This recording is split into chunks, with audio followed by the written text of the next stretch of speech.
ठीक है, तो स्टैटिक्स पढ़ने वाले हैं सीडीएस में। करीब करीब यहाँ से 7 से 8 क्वेश्चन हर बार रहते ही रहते हैं, और इम्पोर्टेंट टॉपिक है और इजी भी टॉपिक है, ज़्यादा हार्ड है नहीं। तो पहले हम इसमें बेसिक बेसिक सी चीज़ें इसके बारे में देख लेंगे। उसके बाद जो इसमें मेन है, डाटा को किस तरह से रीड आउट करना है, वो हम चीज़ें सीखेंगे। बट पहले कुछ डेफिनेशन से भी क्वेश्चन आए हुए हैं, पहले तो उनको एक बार देख लेते हैं। मैंने लिख के रखी है, थोड़ा जल्दी हो जाए क्योंकि इसमें ज़्यादा टाइम देना नहीं है, बस आपको याद रखनी है और वो बस ऑप्शन टिक करना है वहाँ से। ऐसा कुछ ज़्यादा लिखना नहीं है वहाँ पे। तो यहाँ से स्टार्ट करते हैं। What is statics? स्टैटिक्स है क्या? Statistics is a branch of mathematics concern with collecting, देखो यहाँ पे कलेक्ट करना, फिर उसको ऑर्गेनाइज करना एंड एनालाइज करना and interpret the numerical data that is collected by peoples. अब ये डाटा किस तरीके से कलेक्ट किया जाता है, किस किस तरीके के डाटा होते हैं, वो हम देखेंगे। अभी यहाँ पे देखो व्हाट इज डाटा लिखा है। कलेक्ट डाटा क्या होता है? Collection of facts. अब जैसे कोई सर्वे हो रही है, अब डेली टेम्परेचर रिकॉर्ड हो रहा है, डेली आपकी जो आप फिटनेस अपना ट्रैक करते हो उसके बारे में हो सकता है, आप डेली अपना रनिंग ट्रैक कर रहे हो, उस डेली मील ट्रैक कर रहे हो, वो डाटा हो सकता है। फिगर्स हो सकते हैं, observation values of collected by for analysis. मान के चलो सेल्स के लिए आप कोई वैल्यू कलेक्ट कर रहे हो, कंपनी की कितनी सेल्स हो रही है, तो उसके लिए वहां पे उसको भी डाटा बोलेंगे। यानी कि जो चीज डेली वेरिएबल है, यानी कि वो चीज डेली कांस्टेंट नहीं है कि आज भी यही है कल भी वही हो, तो वो डाटा नहीं हो सकता। जैसे किसी शॉप ओनर का नाम है, आज भी वही होगा तो कल भी वही होगा। किसी कंट्री का नाम है, आज भी वही है तो कल भी वही होगा, तो वो डाटा नहीं है। इस that was a information. Data क्या है? आज अगर कुछ और है तो कल कुछ और होने की पॉसिबिलिटी है, तो उसको हम डाटा बोलते हैं। ठीक है, एग्जाम्पल के लिए मार्क्स ऑफ स्टूडेंट, मान के चलो पहले उसने टेस्ट दिया उसमें 80 आए, दोबारा से टेस्ट देता उसमें 60 आ रहे, ये तो कंफर्म नहीं था कि दोबारा से उसके 80 आ जाए। हाइट है, आज आज कुछ और है, कल बढ़ जाए पता नहीं है, पॉसिबिलिटी तो है बढ़ने की। वेट है, कम ज्यादा हो सकता है। नंबर ऑफ स्टूडेंट है क्लास में, कम ज्यादा हो सकते हैं। इनकम है, किसी की बढ़ सकती है घट सकती है। यहाँ तक समझ में आया सबको डाटा क्या होता है, और इन्फॉर्मेशन में डाटा को कैसे डिफ्रेंशिएट करना है? क्लियर है यहाँ तक? Yes sir. अगर मैं लिख दूं किसी कंट्री का नाम इंडिया, तो ये डाटा, इंडिया लिखा मैंने और ऑस्ट्रेलिया लिखा, क्या ये डाटा है या जस्ट एन इंफॉर्मेशन है? Information sir. इंफॉर्मेशन है। ठीक है। अब डाटा दो तरीके के होते हैं, क्वालिटेटिव और क्वांटिटेटिव। क्वालिटेटिव मीन्स उसकी कैटेगरी। क्वांटिटेटिव यहाँ से क्वांटिटी से समझ में दिख ही रहा होगा, क्वांटिटी है यानी क्वांटिटी के बारे में बात की जाएगी। यहाँ पे क्वालिटी के बारे में बात की जाएगी। ठीक है, एक एक करके दोनों को देखते हैं कि क्या क्या है इसमें। तो सबसे पहले हम क्वालिटेटिव के बारे में पढ़ेंगे। क्वालिटेटिव का एक दूसरा नाम भी है यहाँ पे कैटेगोरिकल डाटा, उसको कैटेगराइजेशन में किया गया है, कैटेगराइज किया गया उसको। ठीक है, देख लेते हैं। यानी कि it only describe the quality of category of data. कोई डाटा लेंगे, उसको कैटेगराइज करेंगे, उसकी क्वालिटी बताएगा। ये हमेशा ये नंबर्स को डिस्क्राइब नहीं करता है। ये कंपेयर किए जा सकते हैं, किस तरीके से मैं बताता हूँ। पहली बात तो ये नंबर्स को डिस्क्राइब नहीं करेगा, बट कंपेयर किए जा सकते हैं। फिर भी क्वालिटी को बताता है ये वाला। एग्जाम्पल के लिए जेंडर। अब जेंडर है, मेल है, फीमेल है, ट्रांसजेंडर, बहुत सारे जेंडर होते हैं। इंडिया में तो केवल 3 ही होते हैं, बट यूएसए में जाओगे तो बहुत सारे हैं। जैसे ब्लड ब्लड है, नेशनैलिटी, सर्विस। अब सर्विस में बहुत सारी रैंक्स हैं, आप उन रैंक्स को कंपेयर कर सकते हो। ऑब्वियस सी बात है कि ये इससे अच्छी है, ये इससे ज्यादा लॉन्ग टर्म की है, ये इससे ज्यादा लॉन्ग टर्म की है, इस तरीके से कंपेयर कर सकते हो। परफॉर्मेंस, आप किसी की परफॉर्मेंस को बता सकते हो कि इसकी परफॉर्मेंस अच्छी थी, इसकी मीडियम थी, इसकी लोअर थी। कंपेयर कर सकते हो। ऐसे रिलीजन हो गया, एजुकेशन, क्वालिफिकेशन। यहाँ तक क्लियर है सब कुछ? Yes sir. Yes sir. Okay. इसमें भी दो कैटेगरी होती हैं, इसके दो टाइप है, nominal data and ordinal data. Nominal data को कांट बी कंपेयर, इनको इवन कंपेयर भी नहीं किया जा सकता। ठीक है, तो यानी कि इसमें से क्या है, रिलीजन आ गया, इनको कंपेयर, आई कलर आ गया, इनको कंपेयर, ब्लड ग्रुप आ गया, इनको कंपेयर भी नहीं किया जा सकता। And second is ordinal data, can be compared but different difference what not measurable. Compare तो किया जा सकता है, बट इनके बीच में डिफरेंस को मेजर नहीं किया जा सकता। जैसे कि रैंक्स हो गई। अब रैंक्स को तो हम कंपेयर कर सकते हैं, पर उनके बीच में डिफरेंस कितना है उसको मेजर नहीं कर सकते, यानी कि एफर्ट्स को मेजर नहीं कर सकते। ग्रेड्स हो गए सेम वही, जैसे कि किसी के 90% है, किसी के 70% है, तो कंपेयर तो कर पा रहे हैं, बट उनका जो डिफरेंस है वो मेजरेबल नहीं है। ऐसे नहीं, ये नहीं बोल सकता कि 20% का डिफरेंस ये है। उसमें एफर्ट्स को देखना है, इसमें नंबर्स नहीं आते। परफॉर्मेंस आ गया, एजुकेशन, क्वालिफिकेशन। यहाँ तक क्लियर है? सर। ओके। इसमें एक क्वेश्चन है, ये बताओ जरा क्या होगा इसका आंसर। इसमें पूछा है which of the following is are correctly matched, कौन सा करेक्टली मैच्ड है। वेट ऑफ अ पर्सन, अभी इसके बारे में तो हमने पढ़ा नहीं, कंटिन्यूसिटी वेरिएबल क्या होता है। Education qualification of a person is attributive, अभी इसके बारे में भी हमने नहीं पढ़ा, इसको एक बार के लिए स्किप कर देते हैं, अभी हमने कुछ चीजें नहीं पढ़ी। दूसरा देख लेते हैं, दूसरा क्या है यहाँ पे, क्वांटिटेटिव डाटा, या इसको न्यूमेरिकल डाटा भी बोलते हैं, इसमें नंबर्स की बात होगी। This data can be express in numbers and it is measurable, ये मीजरेबल है, लास्ट वाला मीजरेबल नहीं था। इवन उसमें से हम कुछ पार्ट को कंपेयर भी कर सकते थे, नॉमिनल डाटा को हम कंपेयर कर सकते थे, ऑर्डिनल डाटा को हम कंपेयर नहीं कर सकते थे। अब इसमें हाइट है, वेट है, मार्क्स है, टाइम है, सैलरी है, ऑल आर डाटा। अब इसको मेजर कैसे कर सकते हैं हाइट को, अब इसकी हाइट ज्यादा है उसकी हाइट कम है, तो यानी कि हम मेजर कर सकते हैं। वेट है, इसका कम है इसका ज्यादा है, कितने से ज्यादा है वो भी हम मेजर कर सकते हैं। मार्क्स कितने ज्यादा है उसको भी हम मेजर कर सकते हैं। टाइम कितना है, कितना मतलब कितना कम ज्यादा है उसको मेजर कर सकते हैं। सैलरी को भी कम ज्यादा मेजर कर सकते हैं हम, यानी कि हम बता सकते हैं कि डिफरेंस कितना है दोनों में, को हम मेजर आसानी से कर सकते हैं। अब इसमें भी दो तरह के होते हैं, एक होता है डिस्क्रीट डाटा एंड एक होता है कंटिन्यूस डाटा। डिस्क्रीट डाटा क्या होता है, it is variable whose value is obtain by counting, यानी कि इसकी वैल्यू काउंटिंग से पता चलती है हमें। ठीक है, किस तरीके से ये पता चलती है, काउंटिंग से, यानी कि गिना जाएगा। इसमें क्या क्या चीजें याद रखनी है आपको, ये काउंटेबल होता है जब भी हमने देखा भी, इसमें कोई फ्रैक्शनल वैल्यू नहीं होती, जैसे कि ऐसा नहीं होगा 0.8 0.9, ऐसी वैल्यू कोई नहीं होगी। No fractional, only whole values are there, only whole numbers are there. जैसे कि अब इसमें कौन कौन से डाटा आ जाएंगे, नंबर ऑफ स्टूडेंट वाले, नंबर ऑफ मेडल्स वाले, नंबर ऑफ कंट्रीज वाले। अब नंबर ऑफ स्टूडेंट आधे तो नहीं हो सकते, जैसे कि 1.5 तो स्टूडेंट नहीं हो सकते, मेडल आधा तो नहीं हो सकता, 1.3 तो नहीं हो सकता, कंट्रीज आधी तो नहीं हो सकती, तो इसमें होल नंबर्स की ही बात होगी, किसमें, डिस्क्रीट डाटा में। डिस्क्रीट डाटा क्लियर है।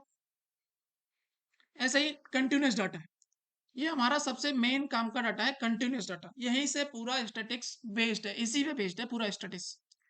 इवन इनसे भी कुछ क्वेश्चन आए हुए हैं बेसिक बेसिक से, बट यहाँ से सारी चीजें मीन मोड मीडियन जितना भी निकालना है वो इन्हीं दोनों में बेस्ड होता है। उसमें से भी मेजर पार्ट कंटिन्यूस वाला है हमारा, इससे भी डिस्क्रीट से भी आते हैं, बट मेजरली आते हैं कंटिन्यूस वाले से। कंटिन्यूस डाटा होता क्या है, it is variable whose values obtain by grouping, यानी कि इसमें एक एक करके काउंटिंग करके भी नहीं ली जाती, ग्रुप से ली जाती, मिजरेबल है। ठीक है, कैन टेक एनी वैल्यू, हाँ एनी वैल्यू ले सकता है, जैसे कि 2 भी ले सकता है, 1.5 भी ले सकता है, 3.2 भी ले सकता है, कुछ भी ले सकता है। इंक्लूडिंग फ्रैक्शन एंड डेसिमल, हमने यहाँ पे बात कर ली, including fraction and decimal. Can be divided infinitely, इस वाली लाइन को थोड़ा याद रखना, कैन बी डिवाइडेड इन्फिनिटली। जैसे कि हाइट है, अब देखो किसी की हाइट 7 फीट भी हो सकती है, 6 फीट कुछ इंचेस भी हो सकती है, उसके बाद में और उसको कैटेगराइज करूँ और छोटी यूनिट में लिखूं तो वो भी किया जा सकता है। अब मार्क्स है, किसी के मान के लो 60 आए, अब किसी के 50.8 भी आ सकते थे, किसी के 50.832 भी आ सकते थे, किसी के 58.325 भी आ सकते थे, यानी कि इसको कैटेगराइज मतलब इन्फिनिटली ब्रेक किया जा सकता है, इसमें पॉसिबिलिटीज इन्फिनिट है। क्या ये क्लियर है, दोनों में डिफरेंस पता चला कंटिन्यूस और डिस्क्रीट वाले में। ये केवल होल वैल्यूज लेगा, ये केवल वैल्यूज लेगा, ये सारी वैल्यू ले सकता है, इसको हम पॉइंट्स में डेसिमल में किसी में भी लिख सकते हैं। Even it is miserable, it is countable only. यहाँ तक क्लियर, क्योंकि इनको नंबर ऑफ स्टूडेंट को मेजर नहीं किया सकता, काउंट काउंट किया जा सकता है। क्लियर है, ये सारी चीजें क्लियर है जी क्या। सर। ओके, अब करते हैं क्वेश्चन, यस सर। सोचो जरा ये वाला क्वेश्चन देखो।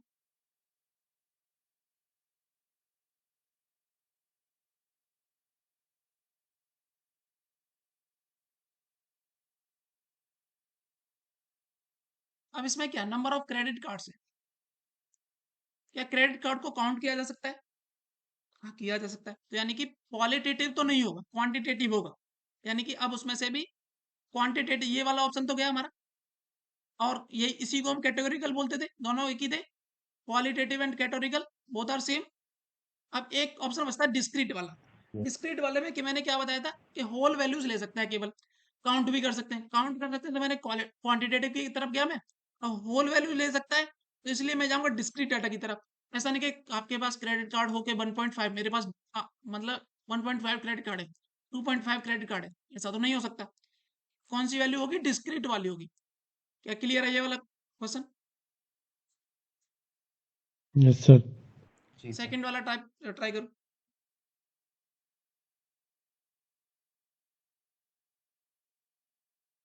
Sir quantitative. इसमें बोला है what type of classification is needed to enumerate female population of India. India की फीमेल पॉपुलेशन को डिस्क्राइब किया गया। अब देखो ये तो हमने पढ़ा नहीं, ज्योग्राफिकल बेस्ड डाटा। प्रोनोलॉजिकल हमने नहीं पढ़ा। क्वालिटेटिव, क्वालिटी, फीमेल की क्वालिटी तो उसमें भी नहीं। इसमें इनोमिनेट किया है किसमें, what type of classification needed to enumerate the female population, यानी फीमेल पॉपुलेशन को बताना है कितनी है, उसको इनोमिनेट करना है। तो क्वांटिटेटिव हो जाएगा, क्वालिटेटिव क्या होगा, quantitative is correct. Clear. Sir वही तो बोला था क्वांटिटेटिव। हाँ ठीक है, तो ओके गुड। ये दोनों क्लियर है। तो किस तरह के क्वेश्चन आते हैं तो हमने देख ली, आगे चलते हैं। Yes sir. अभी कुछ चीजें हैं उनको भी देख लेते हैं। सबसे पहले ग्राफ बेस्ड। अच्छा इससे पहले एक मिनट, हाँ एक मिनट रुको। ये बस इंफॉर्मेशन, इसको बस एक बार देख लो। इसमें अभी मैं बाद में आऊंगा इनके ऊपर। इसमें क्या बोला गया है कि जो ग्राफ यूज होंगे न्यूमेरिकल डाटा और या क्वांटिटेटिव डाटा के लिए, वो किस किस तरह के होंगे। हमने अभी तक देखा डाटा दो प्रकार के होते हैं।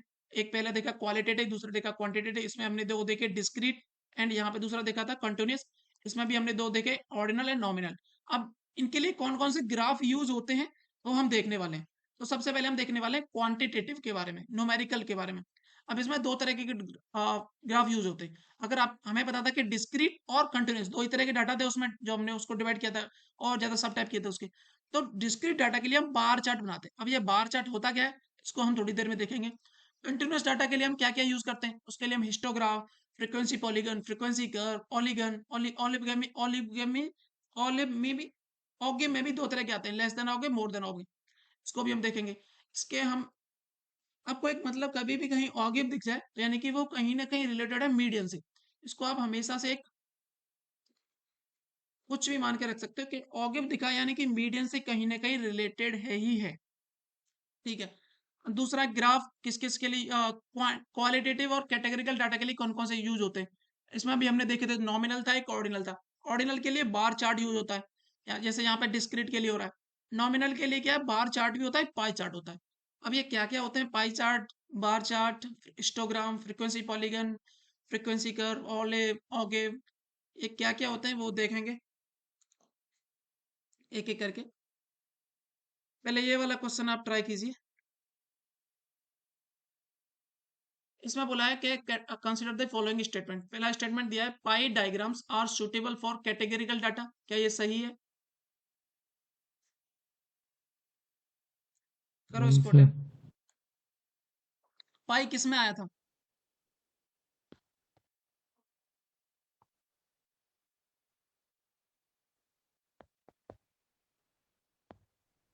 हम्म, पाई वाला किस में आया था, अभी देखो बैक करके जाओ। इसी में तो आया था कैटेगरिकल वाले में ही। हाँ सर, हाँ सर, पाई होगा। हम्म, दूसरा वाला मैं वो arc length of a sector. हाँ बोलो।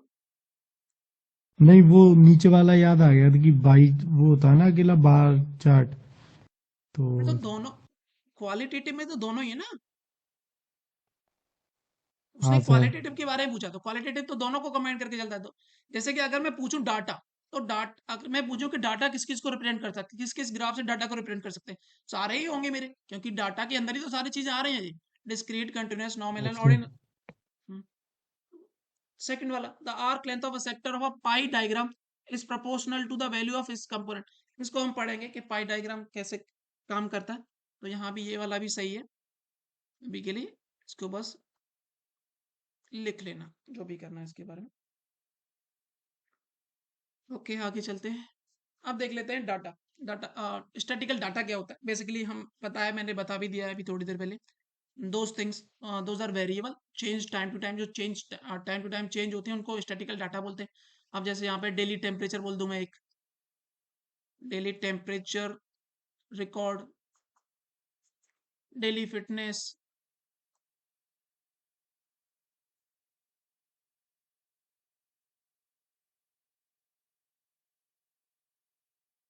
Record,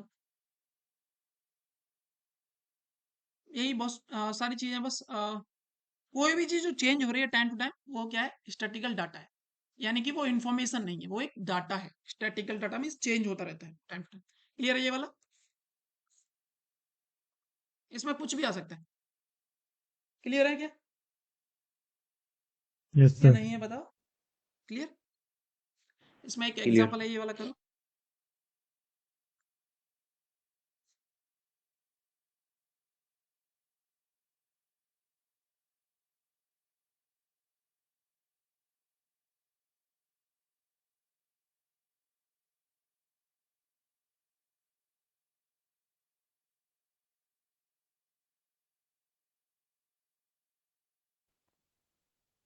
sir D.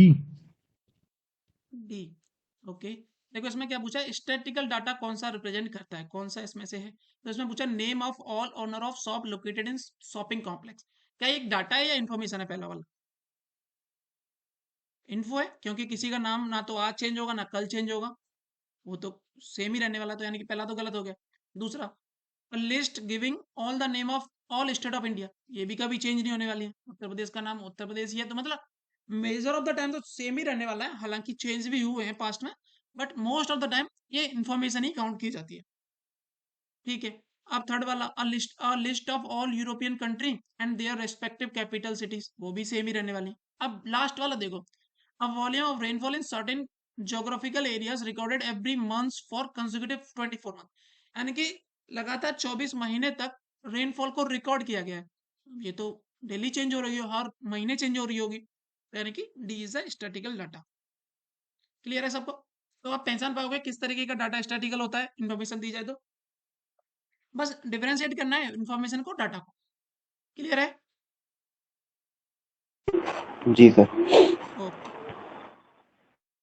अब हम देख लेते हैं classification of data based on nature of values, यानी कि उसकी नेचर की वैल्यू के ऊपर कैसे इसको हमने क्लासिफाई किया डाटा को। ठीक है।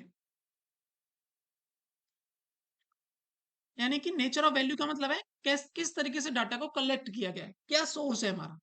अगर हम डाटा को कलेक्ट करते हैं डायरेक्टली बाय इन्वेस्टिगेटर, मतलब डायरेक्टली कनेक्ट किया जा रहा है घर घर जाकर के, तो उसको बोलते हैं primary data. That is called primary data. Example के लिए सर्वे, इंटरव्यूज, ये हो गए आपके प्राइमरी डाटा के एग्जाम्पल। सेकेंडरी डाटा क्या होता है, आप किसी ने कोई डाटा पहले से ऑलरेडी कलेक्ट कर रखा है, उसने आपने वहां से जाके इन्फॉर्मेशन उसके बारे में कलेक्ट कर ली, यानी कि इसमें क्या secondary data is what, use of already collected data by someone else. किसी दूसरे ने डाटा कलेक्ट किया था, आपने उस वहां से इंफॉर्मेशन को कलेक्ट कर लिया, डाटा को कलेक्ट कर लिया। यानी कि इसमें रिपोर्ट्स रिपोर्ट्स पहले किसी के द्वारा बनाई जाती हैं, इन्वेस्टिगेटर के द्वारा, आप वहां से जाकर के डाटा कोई कलेक्ट कर रहे हो, तो सेकेंडरी डाटा हो जाता है। सेंसस, स्टार्टिंग में क्या होता है, सेंसस को कलेक्ट करता है घर घर जाकर के, उसके बाद अगर आप सेंसस का यूज ले रहे हो तो वो आपके लिए सेकेंडरी डाटा है। क्लियर? ठीक। जी सर। ये वाला एग्जांपल देखो जरा, फर्स्ट वाला। इसमें बोला है consider the following three method of collecting data. तीन मेथड है कलेक्टिंग डाटा के, बताओ उसमें से। इसमें पूछा select the correct answer using the code given below. Correct answer बताना है इसमें से।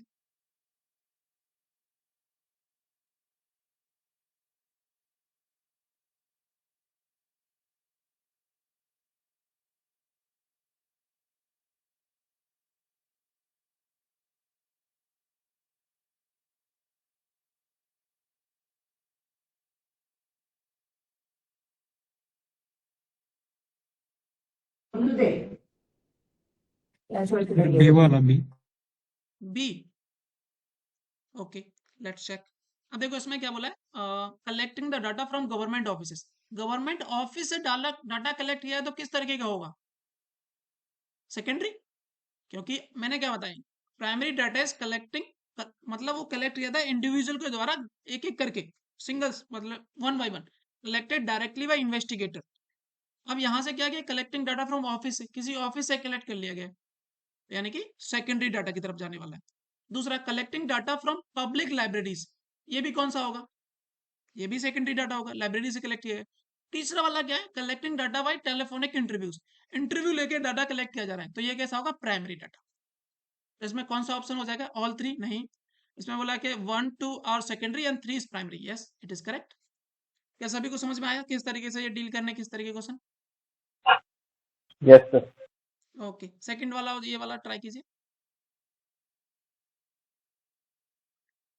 इसमें पूछा है कि देखो इस ये वाला देखो एक बार, इधर लिखा हुआ जो राइट हैंड साइड पे, which one of the following is source of data for primary investigation.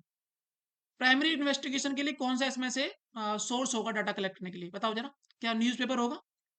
Primary investigation means one two one deal करना है, इंटरव्यू लेके डील कर सकते हो, डायरेक्टली जाके डील कर सकते हो उससे।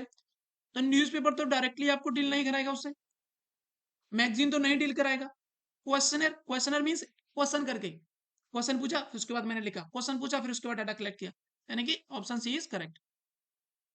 क्लियर? ये वाला करेक्ट, जरा अटेम्प्ट कीजिए।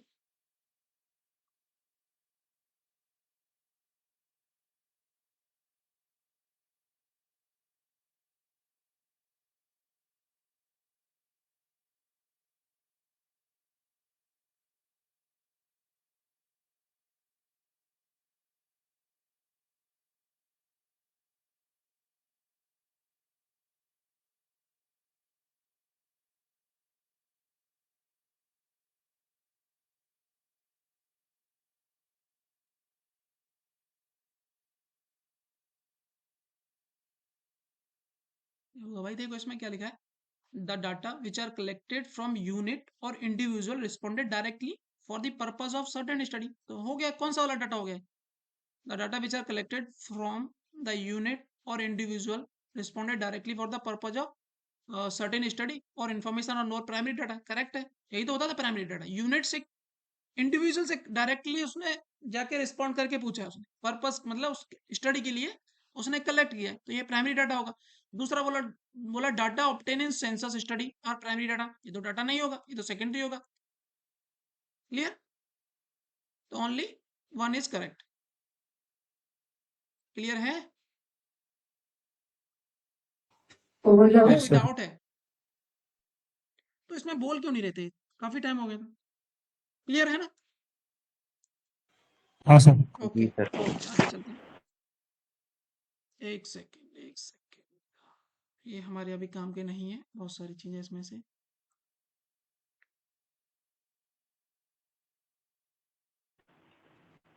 सर इसमें न्यूमेरिकल बेस कम आते हैं क्या? नहीं नहीं, न्यूमेरिकल बेस्ड आते हैं, बट ये वाला पोर्शन जो है मैं पहले करा देता हूँ क्योंकि कुछ ज्यादा है नहीं, इससे क्वेश्चन आए हुए हैं, ये सारे हमने किए हैं पीवाईक्यूज थे, तो वो वाले हम पहले कर लेते हैं। उसके बाद अच्छा। हम वो न्यूमेरिकल बेस्ड ही जाने वाले हैं बाकी आगे। एक बार थोड़ा सा चीजें मेरे को देख लेने दो।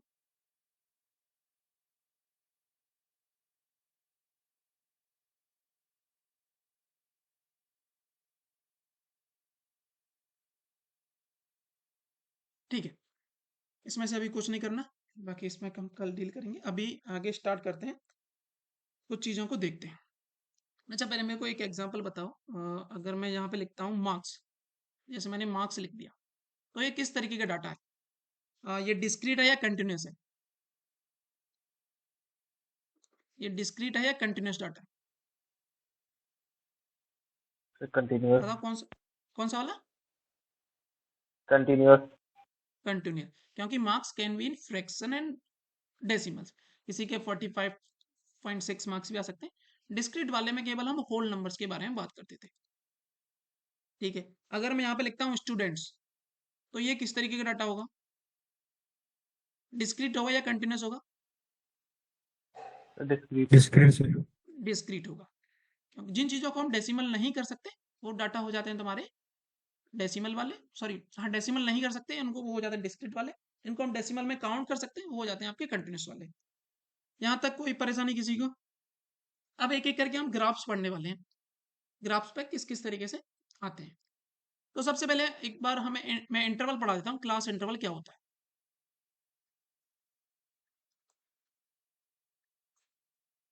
What is class interval? इसमें सिंपली कुछ नहीं होता, रेंज ऑफ वैल्यूज होता है, इसको हम लिख लेते हैं क्लास इंटरवल। इसको मैं सी आई से आगे लिखने वाला हूँ, इसको यहाँ पे लिख भी लो, क्योंकि बार बार क्लास इंटरवल लिखना थोड़ा सा फिजिबल नहीं। सी आई से आगे मैं इसको लिखने वाला हूँ। ठीक है, class interval is a range of values, is a range of values. Example के लिए, जैसे कि 10 से 20, उसके बाद किसी ने बोला 20 से 30, फिर 30 से 40। It's just a range of value, यानी कि 10 से लेकर के 20 तक के चीजों के बारे में बात की जाएगी। अब 10 से लेकर 20 तक की चीजें क्या क्या हो सकते हैं वो हम देखेंगे। मार्क्स हो सकते हैं, यानी कि 10 से लेकर 20 तक कितने स्टूडेंट के मार्क्स आए, 10 से लेकर 20 तक कितना एज ग्रुप के बच्चे हैं, 10 से लेकर 20 तक, यानी कि कुछ भी हो सकता है। यहाँ से बस एक रेंज ऑफ वैल्यूज है, उसको हम इंटरवल बोल दिया गया, यानी कि डाटा को जल्दी कलेक्ट करने के लिए हमने ये सारी चीजें बनाई हैं। ठीक है, अब ये दो तरह के होते हैं type of data, type of class interval, यानी कि दो तरह के होते हैं। एक होता है एक्सक्लूसिव और दूसरा होता है इंक्लूसिव। एक्सक्लूसिव, अगर आपके लिए कोई डाटा मैं लिख देता हूं, आप उसको कैसे पहचानोगे ये एक्सक्लूसिव है या इंक्लूसिव है। जैसे मैंने लिखा 10 से 20, अगर वो बोल रहा है कि डाटा इज एक्सक्लूसिव और आपको उसने रेंज दिया है 10 से लेकर के 20, तो उसमें मतलब क्या है कि ये 20 उसमें इंक्लूडेड नहीं है, 20 इज नॉट इंक्लूडेड, यानी कि उसमें upper limit is not included, यानी कि 20 इज नॉट इंक्लूडेड। और इंक्लूसिव डाटा की बात करें, जैसे जैसे मैंने यहाँ पे लिखा 10 से लेकर के 20, तो यहाँ पे 20 इज इंक्लूडेड, यानी कि पहले वाले डाटा का अगर बोलता है कि मैं एक्सक्लूसिव डाटा के आपका क्लास इंटरवल दे रहा हूं, उसमें 10 से लेकर के 20 तक के बच्चों का आप या मार्क्स के बच्चों का उसने कुछ डाटा दिया, तो उसमें 20 वाले मार्क्स इंक्लूडेड नहीं है, नॉट इंक्लूडेड। और अगर इंक्लूसिव डाटा देता है तो उसमें इंक्लूडेड होते हैं। क्या ये क्लियर हुआ? क्लियर है भाई? Yes sir. हाँ, तो यहाँ पे क्या, अगर देखो, अगर मैंने लिखा 10 से 20, अब अगर मैं सेकंड वाला इसका आगे और इन्फॉर्मेशन कलेक्ट करता, तो क्या मैं उसको 20 से स्टार्ट कर सकता था कि 20 से 30? क्या ये बोलना सही रहता? अगर मैं इंक्लूसिव की बात करता हूँ, एक मिनट रुको, मैं यहाँ पे ले लेता हूँ inclusive data, inclusive class interval. अब यहाँ पे मैंने लिखा 10 से 20 गया मैं पहले, फिर गया मैं 20 से 30, फिर गया मैं 30 से 40, और मैंने यहाँ पे ये क्लास इंटरवल लिखा और यहाँ पे लिख दिए नंबर ऑफ स्टूडेंट। यहाँ पे लिखे मैंने 12, यहाँ पे लिखे 15, यहाँ पे लिखे 16। क्या ये सही लिखा है इंक्लूसिव डाटा के बारे में? क्या ये गलत है? बस ये बताओ मेरे को। गलत है। गलत है, क्योंकि अगर मैंने एक बार 20 यहाँ पे काउंट कर लिया, तो दोबारा से 20 यहाँ पे मैं काउंट नहीं कर सकता, क्योंकि इंक्लूसिव वाले डाटा में अपर लिमिट उसकी काउंटेड होती है। ऐसे यहाँ पे अगर मैंने 30 वन साइड काउंटेड, दोबारा से काउंट नहीं कर सकता, यानी कि ओवरलैपिंग हो जाएगी डाटा के लिए। ओवरलैपिंग को रिमूव करने के लिए हम यहाँ पे क्या करते हैं, यानी कि इंक्लूसिव डाटा में गैप एग्जिस्ट होते हैं। गैप क्या करते हैं? एग्जिस्ट करते हैं। यानी कि इसको अगर मेरे को करेक्ट करना है तो किस तरीके से मैं इसको करेक्ट करूंगा? यहाँ पे लिखा होगा 21 और यहाँ पे लिखा होगा 31, मतलब 20 से कुछ ज्यादा लिखा होगा। अब ये 21 कंपलसरी नहीं है कि 21 ही लिखा हो, 20 से ज्यादा ही लिखा होगा, ये कंपलसरी है। यहाँ पे 31 कुछ भी लिख सकते हो। ये तो हो गया इंक्लूसिव का। अगर एक्सक्लूसिव की बात करें, यहाँ पे जैसे कि 10 से 20 होता और यहाँ पे 20 से 30 होता, क्या ये वाला सही है? बताओ, ये वाला सही है क्या यस एक्सक्लूसिव क्लास इंटरवल के केस में? Yes. It is yes. Correct, क्योंकि लास्ट वाला उसमें हम काउंट नहीं करते थे एक्सक्लूसिव सीआई के केस में, यानी कि अगर 20 यहाँ काउंट नहीं किया तो 20 यहाँ काउंट कर सकते थे, यानी कि इट इज करेक्ट। तो यहाँ पे लिख लेना फर्स्ट वाले में, यानी कि इसमें गैप एग्जिस्ट नहीं करते, नो गैप। इसी पे क्वेश्चन आता है, गैप और नो गैप पे। यहाँ तक क्लियर है? अब जो इंक्लूसिव वाले, इसके बारे में मैं कुछ बता देता हूँ। ये बार चार्ट के लिए आपका यूज होता है, बार चार्ट बनाने के लिए, बार चार्ट के लिए एक ही करके देखेंगे बार चार्ट क्या होते हैं क्या नहीं होते हैं। बट यहाँ तक सारी चीजें क्लियर है क्लास इंटरवल के बारे में। ठीक है, आगे चलते हैं, थोड़ा बहुत फ्रीक्वेंसी के बारे में देख लेते हैं, उसके बाद हम एक एक करके अपना ग्राफ्स देखेंगे। फ्रीक्वेंसी क्या होती है भाई? नंबर ऑफ ऑब्जर्वेशन, यही फ्रीक्वेंसी होती है। Frequency is number of observation.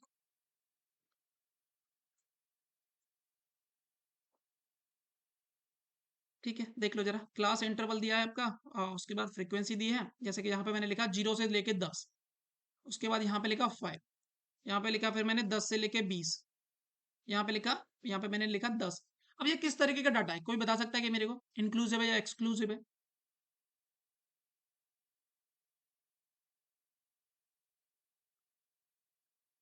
बता सकते हो क्या कौन सा डाटा है ये? सॉरी, डाटा नहीं, कौन सा क्लास इंटरवल है? नहीं बता सकते क्या? It's simply exclusive. इसमें अगर मैंने 10 यहाँ भी काउंट किया, यहाँ भी काउंट किया, तो यानी कि एक्सक्लूसिव रहा होगा। क्लियर है? It is an exclusive class interval. Okay.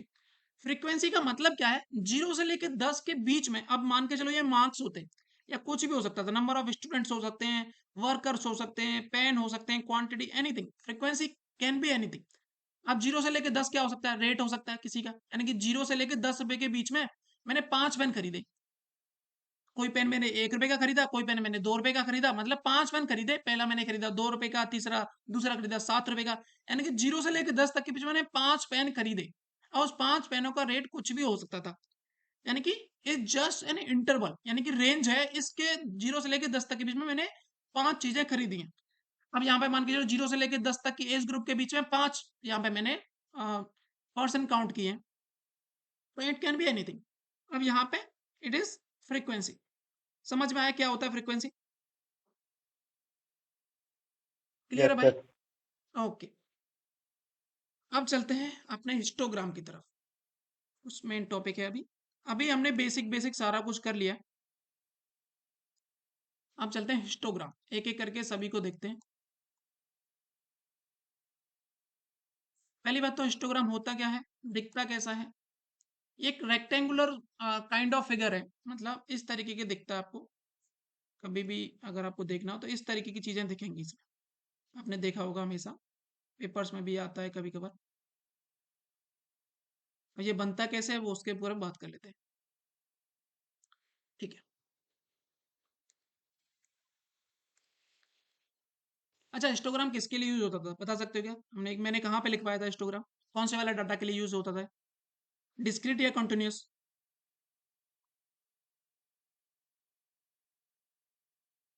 Continuous के लिए हो रहा था या डिस्क्रीट के लिए हो रहा था? कॉन्टिन्यूस के लिए। कंटिन्यूस। ठीक है, कॉन्टिन्यूस के लिए यूज होता है। तो अब यहाँ पे होता क्या है वो लिख लेते हैं, यानी कि अ, एक जस्ट होता है इस, एक मिनट, हिस्टोग्राम लिख देता हूँ यहाँ पे definition, histogram is equivalent graphical representation, graphical है यानी कि हम उसको ग्राफ से दिखा रहे हैं, graphical representation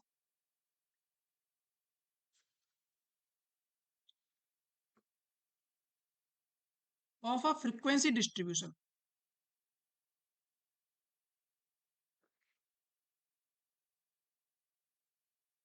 of continuous data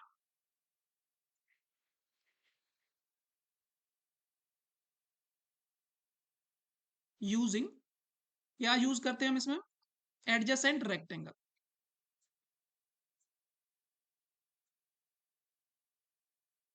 इसमें हम रेक्टेंगल यूज करते हैं, एडजेसेंट है यानी कि, अब एडजेसेंट है इसका मतलब क्या है, क्या मेरे को बता सकता है कोई? एडजेसेंट का मतलब क्या है? यानी कि एक दूसरे से जस्ट चिपके हुए, यानी कि कनेक्टेड है। अब इस कनेक्टेड है इससे क्या हम क्या समझेंगे वो मैं अभी आपको दिखाता हूँ। हमने अभी दो तरह के डाटा पढ़े थे, एक सॉरी क्लास इंटरवल पढ़े थे, एक्सक्लूसिव एक इंक्लूसिव, तो यहाँ पे कौन सा वाला यूज हुआ होगा? चलो मैं एक मिनट थोड़ा दिखाता ही हूँ, बट ये वाले डेफिनेशन समझ में आई।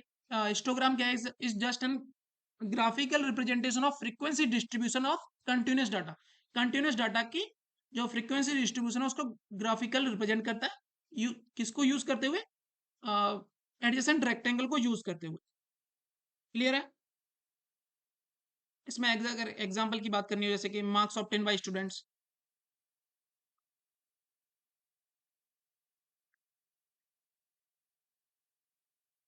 और कोई एग्जांपल बता सकता है कोई? एक तो ये हो गया, दूसरा हाइट ऑफ सोल्जर्स, ऐसा लिख लो।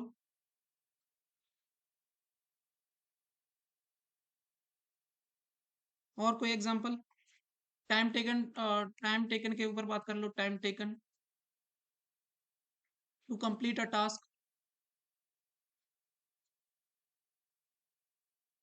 ये तीनों मार्क्स, हाइट, टाइम हमने कंटिन्यूस डाटा में ही पढ़े थे, क्योंकि तीनों को हम डेसिमल में लेके जा सकते हैं, डेसिमल में मेजर कर सकते हैं इनको हम। ठीक है, यहाँ तक क्लियर है? अभी हमने हिस्टोग्राम बनाना नहीं सीखा, उसकी डेफिनेशन देख लिया, किसके लिए यूज होता है हमने देखा, कंटिन्यूस के लिए यूज होता है, किसके लिए, फ्रीक्वेंसी डिस्ट्रीब्यूशन के ग्राफिकल रिप्रेजेंट करने के लिए, किसको यूज करते हुए, ग्राफिक एडजसेंट रेक्टेंगल को यूज करते हुए। ये सारी चीजें याद करनी है, इसमें बस याद रखनी है। और इसके एग्जाम्पल हमने देखे, marks obtain by student, height of soldiers, time taken to complete a task. यहाँ तक क्लियर है सबको? इसके बारे में फिर मैं कुछ नोट्स लिखाता हूँ। क्लियर है यहाँ तक? बताओ भाई। Yes sir. ओके,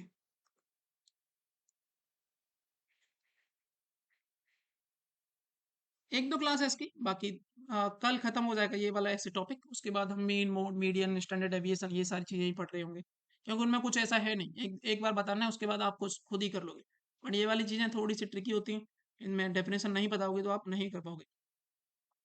हिस्टोग्राम के बारे में कुछ नोट आपको क्या याद रखने, बस वही याद रखना आप आगे से। डाटा टाइप हमने कैसा यूज किया इसमें? कॉन्टिन्यूस वाला। अच्छा, ग्राफ क्या चीज यूज कर रहा है? रेक्टेंगल यूज कर रहा है।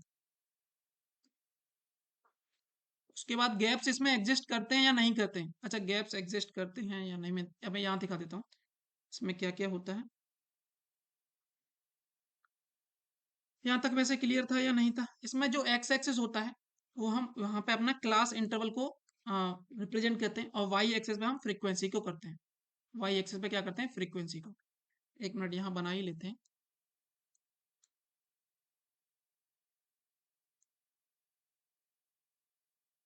पहले लिख भी लो ये सारी चीजें।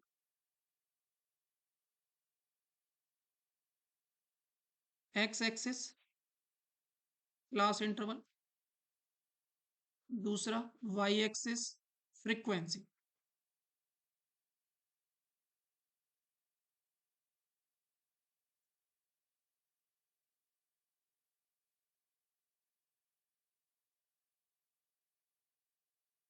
ठीक है, तो यहाँ पे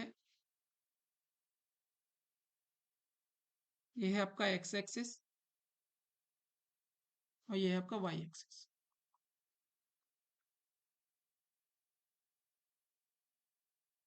यहाँ पे हम क्लास इंटरवल को डिनोट करेंगे, यहाँ पे हम फ्रीक्वेंसी को। तो क्लास इंटरवल यहाँ पे कौन सा वाला यूज होगा? अगर मैं देखो यहाँ पे लिखता हूँ 10, ये मैंने यहाँ पे लिखा 0, फिर लिखा 10, यहाँ पे 20, यहाँ पे 30, यहाँ पे लिखा मैंने 40, और यहाँ से मैंने बना दिया एक डाटा 0 से लेके 10, 10 से लेके 20, 20 से लेके 30, 30 से लेके 40। ये क्लास इंटरवल था आपका, और यहाँ पे मैंने फ्रीक्वेंसी बना दी इनके लिए 5, 7, 11 और 9। अब देखो 0 से लेके 10 तक मेरे को इसमें 5 दिया गया था, यानी कि 0 से लेके 10 तक मैं 5 हाइट तक ऊपर जाऊंगा। गया मैं यहाँ पे हो गया 5। अब मैंने देखा 10 से लेकर के 20 तक 7 दिया गया था, यानी कि 10 से लेके 20 तक कहीं यहां तक जाने वाला हूं। अब यहाँ पे कौन सा वाला डाटा यूज किया गया होगा? अब मान के चलो मैं इसको ऐसे लिख देता कि ये 10 से लेकर के 20 नहीं, मेरे को इसके बारे में यहाँ पे लिखो, मान के चलो जस्ट 11 से लेके 20 है अभी के लिए। तो यहाँ पे मैं क्या बना रहा होता? 0 से लेके 10, फिर यहाँ से 11 स्टार्ट होता, यानी कि बीच में गैप्स आ जाते, और गैप्स आने से मेरा डाटा क्या है, वो मेरे को ठीक से नहीं मिल पाता, यानी कि मेरे को इस जो बीच में गैप है उसके बारे में कोई इन्फॉर्मेशन है ही नहीं। तो यहाँ पे हम कौन सा वाला डाटा ही क्लास इंटरवल यूज कर सकते हैं? क्या एक्सक्लूसिव वाला? वही यूज कर सकते हैं, अदरवाइज तो हमें कंप्लीट इन्फॉर्मेशन नहीं मिल पाएगी। क्या ये चीज क्लियर हुई या नहीं हुई? कि यहाँ पे डाटा कौन सा यूज हो रहा है? Yes class sir. Interval, sorry, exclusive वाला यूज होगा। ठीक है, यस सर। यानी कि यहाँ पे 10, तो यहाँ से फिर आगे अगर मैं जाता हूँ तो यहाँ पे 20 से लेकर के 30 तक 11 है, यानी कि यहाँ तक उस और थोड़ा बढ़ा देते हैं। अब उसके बाद क्या है, 30 से लेकर 40 तक 9 है, यानी कि कहीं यहाँ कहीं होगा।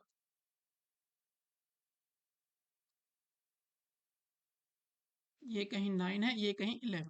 तो इस तरीके से ये बनाया जाता है हिस्टोग्राम। इस तरीके का आपको कुछ भी दिखे, यानी कि वो हिस्टोग्राम है, एक कंटिन्यूस डाटा के लिए बनाया गया है। रेक्टेंगल तो दिख ही रहे हैं यहाँ पे। इसमें क्या गैप्स हैं या नहीं है, कोई भी गैप नहीं है क्लास इंटरवल के बीच में, यानी कि इसमें क्या लिखना है, नो गैप एग्जिस्टेड। यहाँ पे मैं लिख देता हूँ, नो गैप्स बिटवीन बार्स। अच्छा, ये बार क्या है, ये बार है, जैसे कि यहाँ से लेके यहाँ तक मैंने एक कोई ये कॉलम बनाया, इसको बार बोलते हैं। यहाँ से लेके यहाँ तक कॉलम बनाया, इसको क्या बोलेंगे, बार बोलेंगे। ये भी एक बार है, ये भी एक बार है, दीज आर कॉल्ड बार। ठीक है यहाँ तक, ओके। नो गैप बिटवीन बार, कोई भी गैप नहीं है, यानी कि 10 से लेकर के कोई आगे मैंने दोबारा से डाटा स्टार्ट किया, इंटरवल स्टार्ट किया था, उसके बीच में कोई गैप नहीं, यानी कि यहाँ पे लिख लो, यहाँ पे इंटरवल क्लास इंटरवल कौन सा यूज होता है, एक्सक्लूसिव वाला। अच्छा, अब तीसरी चीज इसमें मेन इंपॉर्टेंट है, ये वाला एरिया। ये हमें दिखा क्या रहा है, रेक्टेंगल का एरिया हमें क्या दिखा रहा है, इसके बारे में देख लेते हैं। एरिया ऑफ रेक्टेंगल, तो किस चीज के बारे में बता रहा है एरिया ऑफ रेक्टेंगल, बताओ किसके बारे में बता सकता तुम्हें।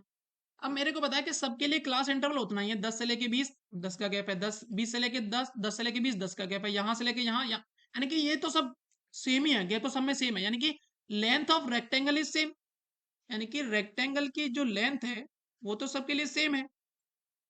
ब्रेथ चेंज हो रही है उसकी, हाइट चेंज हो रही है उसकी। अब हाइट चेंज हो रही है, वो किसके हिसाब से चेंज हो रही है भाई, उसकी फ्रीक्वेंसी के हिसाब से चेंज हो रही है। तो यहां से क्या बोल सकता हूँ, area of rectangle is directly proportional to frequency, क्योंकि उसकी नीचे जो लेंथ थी या ब्रेथ थी वो सेम थी, उसकी हाइट ही तो चेंज हो रही थी बार बार, वो किसके बेसिस पे हो रही थी, फ्रीक्वेंसी के बेसिस पे। तो यहाँ से नोट करके लिखना, area of rectangle is directly proportional to इस फ्रीक्वेंसी। क्या यहाँ तक क्लियर है सारी चीजें,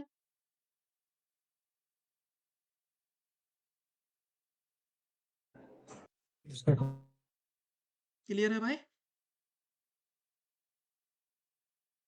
यस सर। ठीक है, अब देखो यहाँ पर जैसे कि उसकी लेंथ सेम है, तो कभी कभार एक क्वेश्चन यहाँ से ये भी बना हुआ है इस तरीके से कि जिसकी जो हाइट है, हाइट ऑफ बार, वो भी डायरेक्टली प्रोपोर्शनल होती है फ्रीक्वेंसी के, या इक्वल होती है, वो तो डायरेक्टली उसको इक्वल ही करते हैं, क्योंकि उसमें से वो हट ही गया लेंथ वाला सिस्टम, इसको इक्वल कर देते हैं फ्रीक्वेंसी के। तो यहाँ से बस ये दो चीजें याद रखनी है, और ऊपर की तो बेसिक बेसिक चीजें, डाटा टाइप कंटिन्यूस यूज होता है, रेक्टेंगुलर से हम बेस करते हैं, इनको बार्स बोलते हैं। एक्स एक्सिस पे क्लास इंटरवल, वाई एक्सिस पे फ्रीक्वेंसी।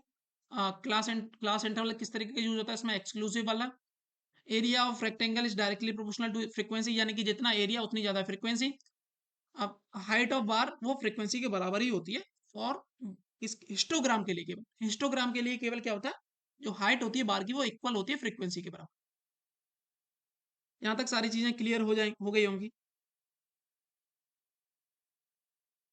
क्लियर है। आगे चलें, आगे चलें, या कोई डाउट है यहाँ तक बताओ। No sir. ओके, अच्छा हमने अभी वो तो देख ही लिया किस तरीके से ड्रॉ करते हैं उसको, हिस्टोग्राम को, वो तो हमने अभी देख ही लिया था। ठीक है, अच्छा मैं यहाँ पे कुछ चीजें पहले ये बता देता हूँ, अभी हम बार ग्राफ पढ़ेंगे, बार ग्राफ होता क्या है, बट एक बार उनके बीच में वो देख लो, डिफरेंस क्या होता है, difference between histogram and bar graph, ये हम थोड़ी देर में पढ़ेंगे। और ये क्या क्या होते हैं, हिस्टोग्राम हमने देख लिया, बट इनके बीच में डिफरेंस अभी लिख लेते हैं, क्योंकि अभी हमने हिस्टोग्राम पढ़ा हुआ है, कुछ ज़्यादा ऐसा डिफरेंस है नहीं। यहाँ पे मैं हिस्टोग्राम लिखने वाला हूँ, यहाँ पे मैं बार बार ग्राफ लिखने वाला हूँ। सबसे पहले तो मेन था यहाँ पे क्लास इंटरवल कैसा था, सॉरी डाटा कैसा था, कंटिन्यूअस। यहाँ पे डिस्क्रीट डाटा यूज होता है, कौन सा वाला डाटा यूज होगा? डिस्क्रीट वाला।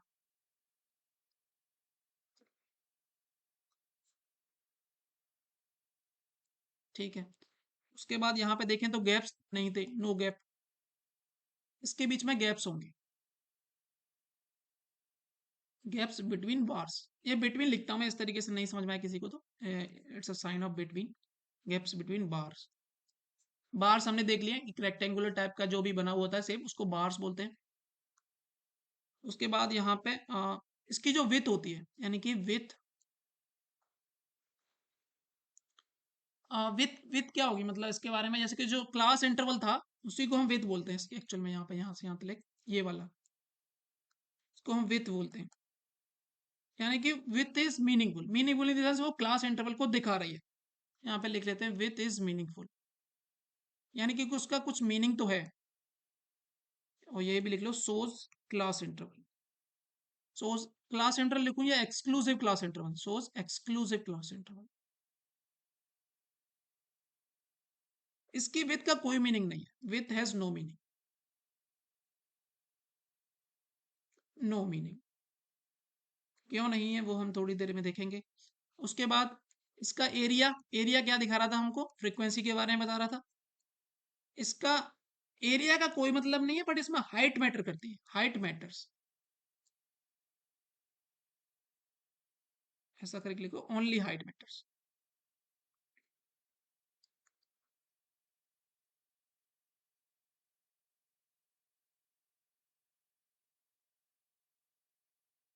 अच्छा, ये यूज होता है आपके स्टैटिक्स में, यूज्ड इन स्टैटिक्स। तो क्या ये यूज नहीं होता? ये भी यूज होता है, बट ये यूज होता है कंपैरिजन में, basically used in comparison.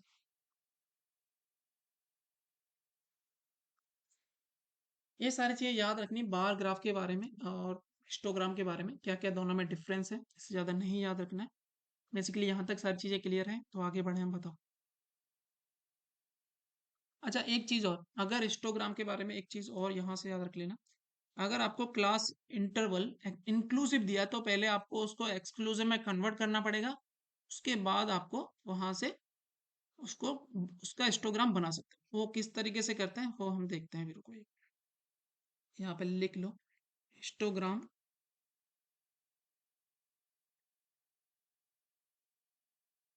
Require exclusive class interval.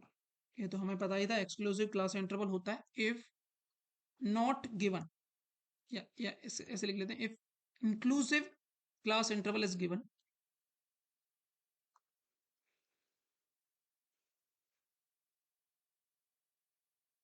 Then convert to exclusive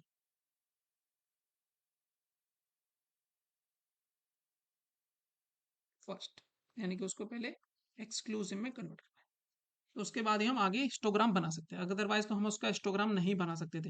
histogram में बनाने जाता है इंक्लूसिव का, तो वहां पे गैप्स आ जाते हैं। क्या यहाँ तक क्लियर है सारी चीजें? बताओ। Yes sir. ओके। उसकी यहाँ पे मैंने एक चीज लिखी थी, with has meaning, with is meaningful. चलो इसके बारे में थोड़ा सा देख लेते हैं, और उसके बारे में दो चीजें देख लेते हैं। अभी तो हम देख रहे थे इक्वल क्लास इंटरवल। अगर मान के चलो अनइक्वल क्लास इंटरवल आ जाए, unequal class interval. Unequal class interval का मतलब क्या है? जैसे मैंने यहाँ पे लिखा है क्लास इंटरवल, और यहाँ पे मैंने लिखा 0 से लेके 10, उसके बाद 10 से लेकर के 30, फिर यहाँ पे लिखा 30 से लेकर के 36, कुछ भी लिख देते। अब 30 से लेकर 36 लिखा मैंने, तो पहली बात तो it is a what kind of class interval it is? Exclusive या इंक्लूसिव? एक्सक्लूसिव है। फ्रीक्वेंसी लिख देता हूँ, यहाँ पे थी इसकी 5 थी, यहाँ पे इसकी 15, इसकी 6, ये 36 है यहाँ पे लास्ट, इसकी 6। ठीक है। अब देखो यहाँ पे मैं इसका वो बनाता हूँ हिस्टोग्राम। तो सबसे पहले मैंने देखा 0 से लेके 10 यहाँ तक गया, फिर 10 से लेके 30 यहाँ तक गया, 30 से लेके 36 यानी कि यहाँ तक गया। ठीक है, अब इनकी हाइट्स को देख लेते हैं। हाइट्स किस पे डिपेंडेंट थी? फ्रीक्वेंसी पे। फ्रीक्वेंसी इसकी कितनी है? 5, यानी कि कहीं यहाँ तक होगी, यहाँ तक मान लेता हूँ। उसके बाद 10 से लेके 30 15 यानी कि यहाँ तक कहीं,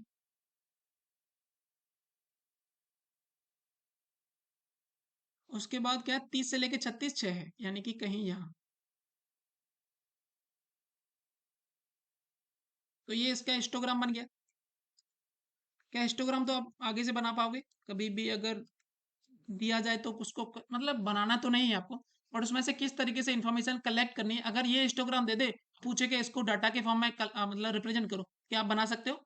ये ग्राफिकल फॉर्म हो गया, ये मतलब स्टैटिकल डाटा फॉर्म हो गया ये वाला, तो बना पाओगे?